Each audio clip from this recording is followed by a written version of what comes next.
So I saw not long ago that said somewhere, it's like, you know, people see patterns, and our brains see patterns, and they need to see patterns. They learn really quickly because of you seeing patterns. It helps us to learn things really quickly. The schizophrenic mind, however, sees more patterns than the average person. And then it has some effect on it. And I'm thinking, wait, ladies, wait. Cookie, wait. Heel. And I was thinking to myself, I think my mind goes slightly, I've never seen things or heard things that nobody else has, so I'm not schizophrenic. But I think you can lean towards that way, like seeing too many patterns, and I think that's like a little autistic thing. These words like schizophrenic and autistic, these are just words that, it's like an umbrella. It's just like, for lack of a better, because every individual is completely individual, but you will see groups of symptoms, let's say. I'm like, well, we'll call that bipolar or something. I'm not saying I'm down for it. Come, we gotta heal, girls. I'm not saying that I'm down for, you know, and I'm down for all these definitions on the DSM-5, and I'm not. I'm just, for lack of a better way to explain it.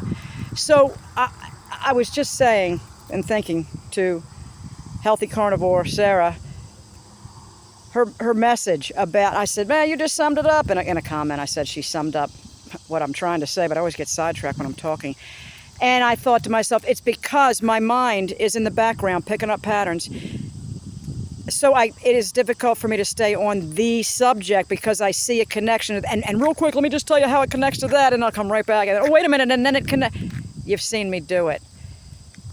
And it's a beautiful thing in certain settings when it can be controlled, where you're looking for connections because you can't figure something out. And then these people like me can come in and be like uber into the detail of like, what the fuck?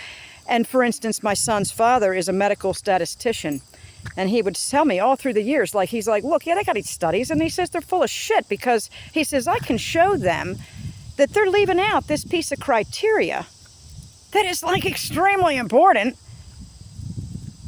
to you know, get more accurate outcome of these studies and prove this causes that and whatever. And he's like, and they just like, they don't fucking care. He said it's all about the money. It's all about like that Harrison Ford movie about the liver. He switched the liver samples. The Fugitive. I mean, he said it's exactly like that all day, every day. He used to be an assistant professor at Northwestern University.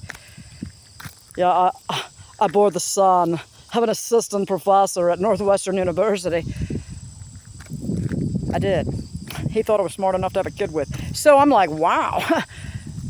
But we're so wrecked. Our son's sitting in a psych ward at a local hospital right now writing a book. He's like, I need a break. So I'm like going, instead of being like devastated by this and knowing that my son can handle authority figures like a boss, he's got zero fear of authority, none. I'm just like, just don't stick him with the shot, you know. He's like, nah, they're not going to. They probably got him at the front desk answering the phone by now.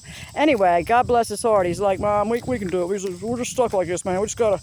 I think he's trying to do the stoic route. He's like, well, we're fucked with this operating system, so time to implement stoicism. He's a Taoist. Anyway, I got to pay attention to the dogs in case cars come. It's the weekend. All right, ladies, we got to heal. We got to heal. There's my healers. Let's have a great day, YouTube. And I'm going to try to stop. I'm going to practice sticking to the point when I talk now. And we want to watch? All right, peace out.